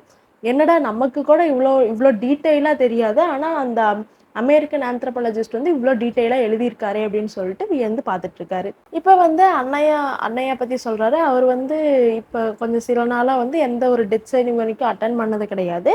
அவர் ஊர் அதாவது இந்தியாவில் இருக்கும்போதே டெத் செரிமனி அட்டன் பண்ணியிருக்காரு. இங்கே வந்ததுக்கப்புறம் எதுவுமே அவர் வந்து ரீசெண்டாக எதுவுமே பண்ணலை. ஸோ இந்த விஷயங்கள்லாம் அவருக்கு தெரியவே இல்லை. இந்த புக்கை பார்த்ததுக்கப்புறம் தான் இந்த விஷயங்கள்லாம் இருக்குதா, இவ்வளோ டீட்டெயிலாக எல்லாம் இருக்கா அப்படின்னு சொல்லிட்டு பார்த்துட்டு இருக்காரு. இப்படி வந்து அவர் படிச்சுட்டு இருக்கும்போது டக்குன்னு அவருக்கு வந்து அவரோட ஃபேமிலி ஞாபகம் வந்துடுது. அவங்க ஃபேமிலி பற்றி என்ன சொல்கிறாரு அப்படின்னா, அவங்க அப்பாவுக்கு வந்து சர்க்கரை நோய் இருக்கும். ஒரு டைம் வந்து இவர் அமெரிக்கா வந்ததுக்கு அப்புறம் அவருக்கு வந்து ஒரு டைம் ஸ்ட்ரோக் வந்துடும். அதனால வந்து அவரோட லெஃப்ட் ஹேண்டும் லெஃப்ட் ஃபேஸும் வந்து பேரலைஸ்ட் ஆகிடும். ஸோ டாக்டர்கிட்ட கன்சல்ட் பண்ணும்போது இது மாதிரி லைஃபுக்கெலாம் ஒன்றும் பிரச்சனை கிடையாது, அவர் கரெக்டாக டயட் ஃபாலோ பண்ணார்னா இதை வந்து கண்ட்ரோல் பண்ணிக்கலாம் அப்படின்லாம் சொல்லியிருக்காங்க. இதெல்லாம் அவர் நினச்சி பார்த்துட்ருக்காரு. நெக்ஸ்ட்டு அவங்க அம்மா வந்து 2 வாரத்துக்கு ஒரு டைம் வந்து ஒரு லெட்டர் போட்டுகிட்டே இருப்பாங்க. சாட்டர்டே வந்து தலைக்கு குளிச்சியா, எண்ணெய் வச்சு குளிச்சியா, அப்படின்னா அங்கே வந்து ஹீட் அதிகமாக இருக்கும், எண்ணெய் வச்சு குளிச்சியான்னு கேட்டுட்டு இருக்க மாதிரி நிறைய லெட்டர்ஸ்லாம் போடுவாங்களா, அதெல்லாம் ஞாபகப்படுத்தி பார்த்துட்ருக்காரு. நெக்ஸ்ட்டு மறுபடியும் அவர் அந்த புக்கில் என்னென்ன இருக்குன்னு அடுத்தடுத்து படிச்சுட்டு வராரு. அடுத்து என்ன சொல்கிறாங்க அப்படின்னா, பிராமின்ஸோட டெத் ரிச்சுவல்ஸ் பற்றி சொல்கிறாங்க. இதில் என்ன சொல்கிறாங்க அப்படின்னா, பிராமின்ஸில் யாராச்சும் சீக்கிரம் இறக்க போகிறாங்க அப்படின்னா அவங்கள வந்து பெட்லேயோ காட்லேயோ வந்து படுக்க வைக்க மாட்டாங்களாம். அதுக்கு பதிலாக வெறும் தரையில் வந்து புல் போட்டு அது மேலே வந்து படுக்க வச்சுருப்பாங்களாம். அது எப்படின்னா படுக்க வச்சவங்களோட ஃபேஸ் வந்து சவுத் டைரக்ஷன் பார்த்த மாதிரி படுக்க வைப்பாங்களாம். இது ஏன் அப்படின்னா, ஒருவேளை அவங்க பெட்லேயும் காட்லேயும் படுத்திருந்தாங்க அப்படின்னா அவங்களோட பாடி எர்த்துக்கும் ஸ்கைக்கும் உண்டான கான்டாக்ட் வந்து இருக்காது அப்படின்னு சொல்கிறாங்க. அதாவது ஐம்பூதங்களோட அந்த இறக்குற அந்த பாடி வந்து கான்டாக்டில் இருக்கணும் அப்படிங்கிறது வந்து அவங்களோட ரிச்சுவல்ஸு. ஸோ அந்த மாதிரி கிராஸில் படுக்க வைக்கிறாங்க. கிராஸ் எதுக்காக அப்படின்னா, கிராஸ் வந்து ஈஸியாக எரிஞ்சிரும் இல்லையா, ஸோ அந்த ஐம்பூதங்களில் அதுவும் கனெக்ட் ஆயிரும்னு சொல்லிட்டு வெறும் கிராஸில் தான் படுக்க வைப்பாங்க. நெக்ஸ்ட்டு அவங்களோட ஃபேஸியாக சவுத் டைரக்ஷன் பார்த்த மாதிரி இருக்குது அப்படின்னா, சவுத் டைரக்ஷன் வந்து காட் ஆஃப் டெத், அதாவது யமதர்மரோட திசைன்னு சொல்லுவாங்க. ஸோ அந்த சைடு படுக்க வச்சா அவங்க வந்து நல்லபடியாக இறந்துருவாங்க அப்படின்னு சொல்லிட்டு முன்னோர்கள் சொன்னதாக சொல்லிட்டு இந்த மாதிரிலாம் ரிச்சுவல்ஸ் செய்கிறாங்க அப்படின்னு அந்த புக்கில் வந்து இருக்குது. அது மட்டும் இல்லாமல் இன்னொரு ரீசன் என்ன, அந்த சவுத் சைடுக்கு இன்னொரு ரீசன் என்ன அப்படின்னா, அது வந்து ஸ்ட்ரெயிட்டாக direction to the ancestral world, நம்மளோட முன்னோர்கள் இருக்க உலகத்துக்கே வந்து நம்மளை அழைச்சிட்டு போயிடும் அப்படிங்கிற ஒரு ஐதீகமும் இருக்குது. அதனால தான் சவுத் டைரக்ஷன் பார்த்து படுக்க வைக்கிறாங்க. நெக்ஸ்ட்டு ஒருவேளை அந்த பர்சன் இறந்துட்டாங்க அப்படின்னா அந்த இறந்து போன பர்சனோட காதில் போய் வேதம் மந்திரம்லாம் நிறைய சொல்லுவாங்களாம். நெக்ஸ்ட்டு பஞ்சகவியம் இருக்கு இல்லையா, பஞ்சகவியத்தை வந்து அந்த டெத் பர்சனோட வாயில் வந்து ஊற்றுவாங்களாம். இப்போ அண்ணையா என்ன நினைக்கிறாரு அப்படின்னா, ஒரு டெத் ஹியூமன் பீயிங் வந்து அன்க்ளீன்னு சொல்லிட்டு இதெல்லாம் பண்ணுறாங்க, ஆனால் அவங்க வாயில் ஊத்துறதே ஒரு கவ்வோட யூரின்னு டங்கும் தான், அது மட்டும் பியூரிஃபையா, இதை வந்து நினச்சி பாருங்க அப்படின்னு சொல்லிட்டு அதை படிச்சுட்டு இவர் நினச்சிட்டு இருக்காரு. நெக்ஸ்ட்டு ஒருத்தர் இறந்துட்டாங்க அப்படின்னா அவங்களுக்கு என்னென்ன மாதிரி டெத் செரிமனிலாம் அதில் என்னென்ன ரிச்சுவல்ஸ்லாம் பண்ணுவாங்கன்னு சொல்கிறாங்க. இதில் என்ன அப்படின்னா, ஒரு பர்சன் இறந்துட்டாங்க அப்படின்னா அந்த பர்சனோட பசங்க வந்து குளிச்சுட்டு அந்த வெள்ளை நூல் ஒன்று உடம்புல போடுவாங்க இல்லையா, அது வந்து போட்டுக்கணும்னு சொல்கிறாங்க. நெக்ஸ்ட்டு அந்த டெட் பாடியை வந்து வாஷ் பண்ணிட்டு அவங்கள குளிப்பாட்டுவாங்க இல்லையா, குளிப்பாட்டிட்டு நெத்தியில் வந்து சாம்பலை பூசுவாங்க. நெக்ஸ்ட் என்ன பண்ணுறாங்க அப்படின்னா, எர்த் காடஸை நினச்சி பாடுறாங்க. நெக்ஸ்ட்டு இதை வந்து அந்த புக்கில் படிச்சுட்டு இருக்கும்போது அங்கே வந்து ஒரு ஃபோட்டோகிராஃப் இருக்குது. அந்த ஃபோட்டோகிராஃப் எப்படி இருக்குது அப்படின்னா, இவர் மைசூர் தானே, இவர் மைசூரில் வந்து எப்படி வீடு கட்டுவாங்களோ அந்த ஸ்டைலில் ஒரு வீட்டோட ஃப்ரண்ட் வராண்டா வந்து காட்டுற மாதிரி அந்த ஃபோட்டோகிராஃப் இருக்குது. அந்த வராண்டாவில் தான் அந்த டெட் பர்சனோட உடம்பு வச்சு ஃபர்னலுக்கு வந்து ரெடி பண்ணுறாங்க. அதாவது வீட்டில் வந்து அந்த டெட் பாடியை ரெடி பண்ணி சுடுகாட்டுக்கு எடுத்துகிட்டு போகிறதுக்கு ப்ரிப்பேர் பண்ணுவாங்க இல்லையா, அந்த ப்ராசஸ்லாம் அந்த வீட்டோட வராண்டாவில் நடந்துகிட்டு இருக்குது. இப்போ வந்து அந்த டெட் மேனை என்னவா கன்சிடர் பண்ணுறாங்க அப்படின்னா ஒரு காடாக பண்ணுறாங்க. அதாவது அந்த டெட் மேனோட பாடி வந்து லார்ட் விஷ்ணுவா கன்சிடர் பண்றாங்க. ஒரு வேளை இறந்தது வுமனா இருந்தா அவங்க வந்து காடஸ் லக்ஷ்மி அப்படின்னு சொல்லிட்டு கன்சிடர் பண்றாங்க. நெக்ஸ்ட் அந்த டெட் மேனோட 2 கட்டை விரலையும் வந்து சேர்த்து கட்டிருவாங்க. அது மேல அந்த பாடி மேல வந்து ஒரு நியூ ஒயிட் கிளாத் வந்து போத்திருவாங்க. இருக்கிற நம்ம நார்மல் ரிச்சுவல்ஸை வந்து ஃபுல்லா அப்படியே ஒவ்வொன்றா சொல்லிக்கிட்டே வராரு. நெக்ஸ்ட் அதே மாதிரியே அந்த புக்ல இன்னொரு ஃபோட்டோகிராஃப் இருக்கு. அதையும் இவர் பார்க்குறாரு. அதுலயுமே சேம் அந்த மைசூர் ஸ்டைல் ஹவுஸ் தான் இருக்கு. அதில் வந்து ஒரு ஃபியூ பிராமின்ஸ் இருக்க மாதிரி அந்த ஃபோட்டோ இருக்குது. அந்த ஃபோட்டோ பார்த்ததும் இவருக்கு வந்து அந்த பிராமின்ஸில் எங்கேயோ நான் பார்த்த மாதிரியே இருக்குது, ரொம்ப ஃபெமிலியர் ஃபேஸாக இருக்குது அப்படின்னு சொல்லிட்டு பார்க்குறாரு. அந்த 4 பிராமின்ஸ் என்ன பண்ணுறாங்க அப்படின்னா அந்த டெட் பாடியை வந்து அவங்க ஷோல்டரில் தூக்கிட்டு சுடுகாட்டுக்கு வந்து எடுத்துகிட்டு போகிற மாதிரி அந்த ஃபோட்டோகிராஃப் வந்து இருக்குன்னு சொல்கிறாங்க. நெக்ஸ்ட்டு சுடுகாட்டுக்கு போனதுமே அந்த ஃபயர் வுட் மேலே வந்து பாடி வைக்கிறாங்க. இப்பயுமே அவங்களோட ஹெட்டு வந்து சவுத் டைரக்ஷன் பார்த்த மாதிரி தான் வைக்கிறாங்க. நெக்ஸ்ட் என்ன பண்ணுறாங்க அப்படின்னா கால் கட்டை விரல் ரெண்டையும் சேர்த்து கட்டியிருந்தாங்க இல்லையா, அதை வந்து அவுத்து விட்டுறாங்க. நெக்ஸ்ட் அவர் மேலே போட்டிருந்த அந்த ஒயிட் கிளாத்தை வந்து எடுத்துடுறாங்க. இதெல்லாம் யார் பண்ணுவா அப்படின்னா பிராமின்ஸ் பண்ண மாட்டாங்க. அங்கே அதுக்குன்னே ஒரு லோ கேஸ்ட் கேர்டேக்கர் வச்சுருப்பாங்க. அவங்கள தான் இந்த செரிமனிலாம் பண்ணுறது. நெக்ஸ்ட் வந்து அந்த டெட் பர்சனோட பசங்க இல்லை ரிலேட்டிவ்ஸ் வந்து தண்ணியில் வந்து அரிசி கலந்து அந்த டெட் பாடியோட வாயில் வந்து போடணும். போட்டுட்டு அந்த டெட் பாடியோட மவுத்து எதை வச்சு க்ளோஸ் பண்ணுவாங்க அப்படின்னா ஒரு கோல்டு காயின் வச்சு க்ளோஸ் பண்ணுவாங்க அப்படின்னு சொல்லிட்டு இருக்குது. நெக்ஸ்ட்டு இப்போ வந்து அந்த டெட் பாடி வந்து ஃபுல்லாக நேக்கடாக இருக்குது. அதாவது ஒரு நியூ பார்ன் பேபியாக இருக்குது. இதெல்லாம் படித்து பார்த்துட்டு அண்ணன் என்ன நினைக்கிறாரு அப்படின்னா அதுக்கு முன்னாடி அந்த பசங்கள்லாம் ரிலேட்டிவ்ஸ்லாம் வாய்க்கரிசி போட்டு அந்த வாயை கோல்டு காயின் வச்சு மூடுவோன்னு சொல்லியிருந்தாங்க இல்லையா, அதை பற்றி இவர் என்ன நினைக்கிறார் அப்படின்னா இந்த காலத்தில் கோல்டு காயினுக்கு எங்கே போகிறது, கோல்டு விற்கிற விலைக்கு யார் போய் அப்படி வைப்பா அப்படின்னு சொல்லிட்டு நினச்சி பார்த்துட்டு இருக்காரு. ஆனால் பிராமின்ஸோட ரிச்சுவல்ஸில் அந்த மாதிரி கோல்டு காயின் வச்சு அந்த வாயை மூடணும் அப்படிங்கிறது இருக்குது. கொஞ்சம் காலத்துக்கு முன்னாடி அதெல்லாம் இருந்துச்சு, அதெல்லாம் ஃபாலோ பண்ணாங்க. இப்போ இவர் என்ன நினைக்கிறாரு அப்படின்னா ஃபெர்கசன் எந்த அளவுக்கு ஒரு விஷயத்த அனலைஸ் பண்ணி இதெல்லாம் எழுதியிருக்காரு, இது வந்து இப்பெல்லாம் அழிஞ்சு போச்சு, ஆனால் புக்கில் படிக்கும்போது இதெல்லாம் இருந்ததெல்லாம் தெரியுதில்ல அப்படின்னு சொல்லிட்டு ரொம்ப வியந்து அந்த புக்கை வந்து படிச்சுட்டு இருக்காரு. நெக்ஸ்ட் என்ன பண்ணுவாங்க அப்படின்னா எல்டஸ்ட் சன்னுக்கிட்ட வந்து அந்த பானையில் தண்ணி கொடுத்து 3 டைம் ஓட்டை போட்டு அந்த 3 டைம் சுத்த விடுவாங்க இல்லையா, அதை சொல்கிறாங்க.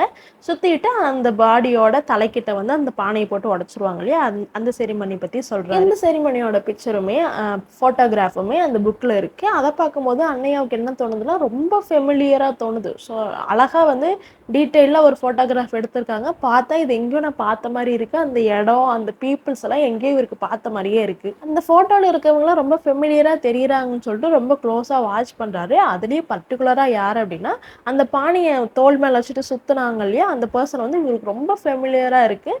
சரி யார் அப்படின்னு சொல்லிட்டு க்ளோஸாக பார்க்கும்போது அது யார் அப்படின்னா அன்னையாவோட கசின்.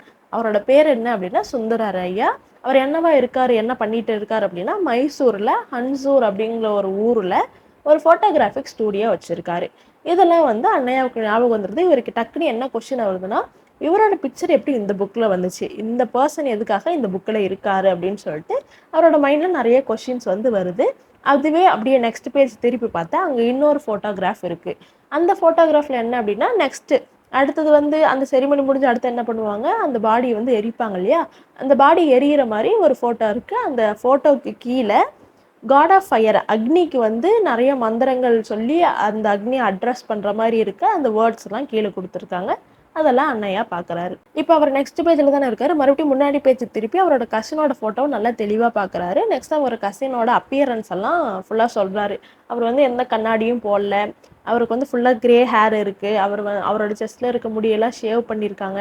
நெக்ஸ்ட்டு இந்த செரிமனிக்காக அவர் வந்து ஒரு வேஷ்டி கட்டியிருக்காருன்னு சொல்லிட்டு அவரோட அப்பியரன்ஸ் எல்லாம் சொல்கிற மாதிரி சொல்லிட்டு இவர் என்ன நினைக்கிறாரு அப்படின்னா எதுக்காக இவர் இந்த புக்கில் இருக்காரு, ஒரு அமெரிக்கன் ஆந்த்ரோபாலஜிஸ்ட் எழுதின புக்கில் நம்ம கசின் எதுக்காக இருக்காரு அப்படின்னு சொல்லிட்டு யோசிக்கிறாரு. இப்படி அந்த கொஷின் வந்து அவர் மைண்டுக்கு வரும்போது டக்குன்னு அந்த புக்கோட ஃபோர்வேர்டுக்கு வந்து வராரு. அங்கே வந்து டீட்டெயில்ஸ் கொஞ்சம் இருக்குது. என்ன அப்படின்னா ஃபெர்கசன் எங்கே எப்போ வந்து இந்த டாக்குமெண்ட்ரி எடுத்தார் அப்படின்னு சொல்லிட்டு அதில் என்ன இருக்குது அப்படின்னா ஃபெர்கசன் வந்து மைசூரில் 1966 to 68 ஃபோர்ட் ஃபவுண்டேஷன் ஃபெல்லோஷிப் மூலயமா இந்த டாக்குமெண்ட்ரிலாம் எடுக்க வந்திருக்காரு. அங்கே மைசூர் வரும்போது மிஸ்டர் சுந்தரர் ஐயாவும் அவங்களோட ஃபேமிலியும் இந்த மாதிரி மெட்டீரியல்ஸ் கலெக்ட் பண்ணுறதுக்கு புக்குக்கு வந்து மெட்டீரியல்ஸ் கலெக்ட் பண்ணுறதுக்காக அவருக்கு வந்து ஃபெர்கசனுக்கு வந்து ஹெல்ப் பண்ணியிருக்காங்க அப்படிங்கிறது அது இருக்குது. இதை பார்த்ததுமே அன்னையாவுக்கு புரிஞ்சிடுச்சு. ஸோ அன்னது நம்மளோட கசின் மூலயமா தான் ஃபெர்கசன் இந்த மெட்டீரியல்ஸ்லாம் கலெக்ட் பண்ணியிருக்காரு. அதனால தான் நம்மளோட மைசூர் ஹவுஸ் எல்லாம் இந்த புக்ல இருக்கு அப்படின்னு சொல்லிட்டு மறுபடியும் அவர் எங்க படிச்சுட்டு இருந்தாரோ அந்த பேஜ வந்து ஃபிளிப் பண்றாரு. இப்ப இவருக்கு என்ன தெரியுது அப்படின்னா, சுந்தரராயா அதாவது இவரோட கசின் இருக்காங்க இல்லையா, அவர் வந்து ஃபெர்கசன கூடவே வச்சிருக்காரு. பிராமின்ஸ் அவங்களோட ரிலேட்டிவ்ஸ்ல வந்து எந்த ஃபங்ஷன் நடந்தாலுமே சுந்தரரையா ஃபெர்கசனை கூட்டிட்டு போயிட்டு இதெல்லாம் தான் எங்க ரிச்சுவல்ஸ்ன்னு காட்டியிருக்காரு அப்படிங்கறது அண்ணையாவுக்கு தெரிய வருது. நெக்ஸ்ட் அண்ணையா வந்து இன்னொரு விஷயத்த என்ன பாக்குறாரு அப்படின்னா, இதுக்கு முன்னாடி நிறைய ரிச்சுவல்ஸ் எல்லாம் நடக்கும்போது நிறைய போட்டோகிராஃப்ஸ்லாம் இருந்தது இல்லையா, அந்த போட்டோகிராஃப்ஸ்ல இருந்த வீடு எல்லாமே அண்ணையோட நெய்பர்ஸோட வீடு. நெக்ஸ்ட் அந்த டெட் பாடி வந்து ஒரு வராண்டாவில் வச்சு ப்ரிப்பேர் பண்ணியிருப்பாங்க இல்லையா, அந்த வராண்டா யாருது அப்படின்னா அண்ணையாவோட ஓன் ஹவுஸோட வராண்டா தான். அதாவது இப்போ என்ன கிளியர் ஆகுது அப்படின்னா, அந்த டெட் பாடி யாரு அப்படின்னா அண்ணையாவோட அப்பா. இப்போ என்ன கிளியர் ஆகுது அப்படின்னா, அண்ணையாவோட ஃபாதர் இறந்திருக்காரு. அண்ணையா வந்து அப்ராட்ல இருந்ததுனால அவரோட கசின் சுந்தரராயா வச்சு எல்லா ஃபர்னல் ரைட்ஸும் முடிச்சிருக்காங்க. இப்போ இவருக்கு என்ன அப்படின்னா, நம்ம அம்மா நமக்கு இத்தனை லெட்டர் போட்டாங்களே, ஏன் இந்த விஷயத்த நம்மக்கிட்ட சொல்லலை அப்படின்னு யோசிக்கிறாரு. நெக்ஸ்ட் அவரே என்ன திங்க் பண்ணிக்கிறாரு அப்படின்னா, நம்ம அம்மா நம்மக்கிட்ட சொல்லணும்னு இருந்திருப்பாங்க. ஆனால் அங்கே இருக்க அந்த பீப்புள் கிட்ட கேட்கும்போது, வேண்டாம் பையன்கிட்ட சொல்லாதீங்க, அவன் வந்து ரொம்ப தூரத்தில் படிச்சுட்டு இருக்கான், அவன் வந்து இந்த பேட் நியூஸ் கேட்டால் ரொம்ப ட்ரபிள் ஆயிடுவான், அவன் படிப்பு முடிச்சு வந்ததுக்கப்புறம் நீங்கள் சொல்லுங்க அப்படின்னு அந்த பீப்புள் சொல்லியிருப்பாங்க. அதனால தான் அம்மா நம்மக்கிட்ட சொல்லலை அப்படின்னு சொல்லிட்டு இவராக திங்க் பண்ணிட்டு இருக்காரு. நெக்ஸ்ட் இந்த அட்வைஸை கொடுத்தது யாரா இருக்கும் அப்படின்னு சொல்லிட்டு இவரா ஒரு கெஸ் பண்றாரு. யார் அப்படின்னா, சுந்தரு அப்படிங்கிற பர்சன் தான் இந்த அட்வைஸை கண்டிப்பா கொடுத்துருப்பாங்க. ஏன் அப்படின்னா, அவர் சொன்னாரு அப்படின்னா எங்க அம்மா நெருப்புல குதினா கூட குதிச்சிருவாங்க, கிணத்துல குதினா கூட கண்ணை மூடிட்டு குதிச்சிருவாங்க, ஸோ இந்த அட்வைஸை கொடுத்தது அவராக தான் இருக்கும் அப்படின்னு சொல்லிட்டு இவரா ஒரு பர்சனை வந்து கெஸ் பண்றாரு. நெக்ஸ்ட் ஒரு 2 வருஷத்துக்கு முன்னாடி அவங்க அண்ணையாவோட அம்மா இவருக்கு வந்து ஒரு லெட்டர் எழுதுவாங்க. என்ன எழுதுவாங்க அப்படின்னா, அப்பாவால் உனக்கு எந்த லெட்டரும் இனிமேல் போட முடியாது. ஏன் அப்படின்னா, அவரோட கை வந்து பேரலைஸ்ட் ஆயிடுச்சு, ஸோ அவரால் எழுத முடியாது, அதனால அவரோட லெட்டர் வரல அப்படின்னு சொல்லி நீ எதுவும் நினச்சிக்காத அப்படின்னு ஒரு லெட்டரை போட்டிருப்பாங்க. நெக்ஸ்ட் இவர் என்ன நினைக்கிறாரு அப்படின்னா, அவங்க அம்மா எவ்வளோ கஷ்டப்பட்டிருப்பாங்கன்னு தெரியலையே அப்படின்னு சொல்லிட்டு ஃபீல் பண்ணிட்டு இருக்காரு. ஏன் அப்படின்னா, அந்த ஆர்த்தடாக்ஸ் பீப்புள் முன்னாடி ஒரு விடோட மதர் என்ன பண்ண முடியும், அவங்களோட ட்ரெடிஷனில் வந்து விடோஸ்க்கு வந்து இருக்கிற ரிச்சுவல்ஸ் எல்லாம் பண்ணியிருப்பாங்க இல்லையா, அவங்களோட ட்ரெடிஷனில் விடோஸ் வந்து லாங் ஹேர் வச்சுக்க கூடாது, மொட்டை அடிச்சிருவாங்க. நெக்ஸ்ட் ட்ரெஸ் கோடெல்லாம் இருக்கு இல்லையா, அந்த மாதிரி நம்ம அம்மாவை எந்த அளவுக்கு இந்த பீப்புள் கஷ்டப்படுத்தியிருப்பாங்கன்னு தெரியலையேன்னு சொல்லிட்டு ஃபீல் பண்ணுறாரு. இப்படி அவர் நினச்சிட்டு முன்னாடி இருக்க பிக்சர்ஸ் எல்லாம் திருப்பி திருப்பி பார்த்துட்டு இருக்காரு. முன்னாடி பின்னாடி அந்த பேஜ் போட்டு புரட்டிட்டே இருக்காரு. அப்படி அவர் பண்ணும்போது அந்த புக்கு வந்து கீழே விழுந்துருது. இவர் ஏன் இப்படி பண்றாரு அப்படின்னா, ரொம்ப டிப்ரெஸ்ட் ஆயிட்டாரு. ஏன் அப்படின்னா, அவங்களோட அப்பா இறந்துட்டாரு, அதையும் சொல்லலை, அவங்க அம்மாவும் இவர்கிட்ட இன்ஃபார்ம் பண்ணல. அவங்க அம்மா இப்போ வந்து ஒரு விடோ, அவங்களோட கல்ச்சரில் வந்து எந்த அளவுக்கு சஃபர் ஆகிட்டு இருக்காங்கன்னு தெரியல அப்படின்னு சொல்லிட்டு அந்த டிப்ரெஷனில் வந்து என்ன பண்ணுறதுனே தெரியாததெல்லாம் பண்ணிட்டு இருக்காரு. நெக்ஸ்ட் அவர் ஒரு மாதிரி ரொம்ப பேடாக ஃபீல் பண்ணுறாரு.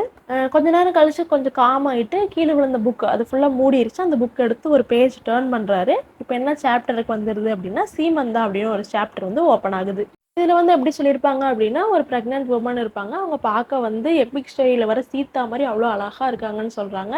அவங்க தலையில் கிரீடம்லாம் வச்சு நிறைய நல்லா மேக்கப்லாம் பண்ணியிருக்காங்கலாம் சொல்கிறாங்க. இப்போ வந்து அண்ணையா அந்த ஃபோட்டோவை பார்க்குறாரு. அது யார் அப்படின்னா, அண்ணையோட கசின் இருக்கார் இல்லையா சுந்தரரையா, சுந்தரரையாவோட பொண்ணு தான் அது. அவங்க பேர் என்ன அப்படின்னா தமயந்தி. அந்த ஃபோட்டோ எப்படி இருக்கும் அப்படின்னா, அவங்க வந்து ஒரு மாதிரி ஆக்வர்டாக உட்காந்துட்டு இருப்பாங்க. அது வந்து தமயந்தியோட ஃபர்ஸ்ட் ப்ரெக்னென்சி. ஆனால் அவங்க ப்ரெக்னென்சி பார்க்கும்போது ரொம்ப வந்து அட்வான்ஸ்டாக இருக்குது. அதாவது கொஞ்ச நாளில் வந்து குழந்தையே பிறக்க போகுது, அந்த அளவுக்கு இருக்குது. ஆனால் இப்போ எதுக்காக இந்த சீமந்தா வைக்கிறாங்க அப்படின்னா, சுந்தரரையா வந்து அந்த அமெரிக்கன் ஃபெர்கசன் வந்திருக்காரு இல்லையா, ஃபெர்கசனோட டாக்குமெண்ட்ரிக்காக அவரோட பொண்ணுக்கு வந்து சீமந்த செரிமனியை அரேஞ்ச் பண்ணியிருப்பாரு. அண்ணையா என்ன நினைக்கிறாரு அப்படின்னா, ஃபெர்கசன் எவ்வளோ காசு கொடுத்துருப்பான், ஒரு பொண்ணு வந்து கொஞ்ச நாளில் குழந்தை பிறக்க போகுது, இப்போ வந்து அந்த ஃபெர்கசனுக்கோசரம் சொந்த பொண்ணுக்கு வந்து இவன் வளகாப்பு வச்சிருக்கானே, எந்த அளவுக்கு ஃபெர்கசன் காசு கொடுத்துருப்பான் அப்படின்னு சொல்லிட்டு அண்ணையா வந்து பார்த்துட்டு இருக்காரு, யோசிச்சுட்டு இருக்காரு. இப்போ வந்து அந்த ஃபோட்டோகிராஃபில் வந்து அவங்க அம்மாவோட ஃபோட்டோ எங்கேயாச்சும் இருக்கா, அவங்க அம்மாவோட முகத்தை நம்ம பார்க்கலாமான்னு சொல்லிட்டு அண்ணையா பயங்கரமாக தேறாரு. ஆனால் அவங்க அம்மாவை வந்து கண்டுபிடிக்க முடியல. அதுக்கு பதிலாக அதில் இருந்த மற்ற மற்ற விமனோட ஃபோட்டோலாம் பார்க்குறாரு. அவங்கெல்லாம் யார் யாரோ ரொம்ப ஃபெமிலியராக இருக்காங்கன்னு சொல்லிட்டு அதெல்லாம் பார்க்குறாரு. டக்குன்னு இவர் வந்து இண்டெக்ஸ் பேஜ் வந்து திருப்புறாரு. இண்டெக்ஸ் பேஜில் வந்து ஒவ்வொரு லெட்டருக்கும் என்னென்ன இருக்குது அப்படின்னு சொல்லிட்டு இருக்கும் இல்லையா, அந்த மாதிரி டபிள்யூவில் வரும்போது கடைசியாக வந்து விடோகுட் அப்படின்னு வந்து ஒன்று இருக்குது, அதை வந்து பார்க்குறாரு. பார்த்ததும் அது பேஜ் நம்பர் என்ன அப்படின்னா 233 இருக்குன்னு சொல்லிட்டு வேகமாக அந்த பேஜ் வந்து எடுக்கிறாரு. அங்கே வந்து ஒரு ஹிந்து விடோவோட ஃபோட்டோகிராஃப் இருக்குது. அவங்க வந்து மொட்டையடிச்சிருக்காங்க. அது யார் அப்படின்னா அண்ணையாவோட அம்மா தான். ஆனால் இவரால் வந்து ரெகனைஸ் பண்ண முடியலையே அப்படின்னா இவர் பார்த்த ஃபெமிலியர் ஃபேஸ் தான். ஆனால் அவங்க ஹெட் வந்து இப்போ மொட்டையடிச்சிருக்கு. நெக்ஸ்ட்டு விடோ மட்டும் போடக்கூடிய அந்த saree வந்து அவங்க வியர் பண்ணியிருக்காங்க. அப்படிங்கும்போது இவர் பார்த்த அவங்க அம்மா அது இல்லைல்ல. ஸோ இவரால் அவ்வளோ சீக்கிரம் ரெகனைஸ் பண்ண முடியல. ஆனால் இவருக்கு தெரியுது இது வந்து நம்ம அம்மா தான் அப்படின்னு சொல்லிட்டு. இதையெல்லாம் பார்த்துட்டு அண்ணன் என்ன நினைக்கிறாரு அப்படின்னா, அவரோட கசின் சுந்தரர் ஐயா இருக்காங்க இல்லையா, அவர் எந்த தைரியத்துல இதெல்லாம் சர்வே பண்ணி ஃபோட்டோகிராஃப்லாம் பண்ணி ஒரு அமெரிக்கன் ஆந்த்ரோபாலஜிஸ்ட்டுக்கு குடுத்துருக்கான் அப்படின்னா, நான் வந்து என்னை விட அதாவது அண்ணையாவை விட ஒரு 10 மைல் தூரத்துக்கு அந்த சைடு பசிபிக் ஓசன்லாம் தாண்டி ஹன்சூல இருக்கான் அப்படிங்கிற ஒரு தைரியத்துல தான் அவன் இதெல்லாம் சர்வே பண்ணி அவன்கிட்ட ஃபெர்குசன் கிட்ட வந்து குடுத்துருக்கான் அப்படின்னு சொல்லிட்டு சொல்ற மாரி ஒரு மாரி கோவத்துல சொல்ற மாரி இந்த ஸ்டோரிய வந்து முடிக்கிறாங்க. இந்த ஸ்டோரிய கன்னடத்துலேருந்து இங்கிலீஷ்க்கு டிரான்ஸ்லேட் பண்ணது யாரு அப்படின்னா நாராயண் ஹெக்ட். இந்த மாதிரி நிறைய வீடியோஸை பார்க்க மறக்காம சேனலை சப்ஸ்கிரைப் பண்ணிக்கோங்க. தேங்க்யூ ஃபார் வாட்சிங்.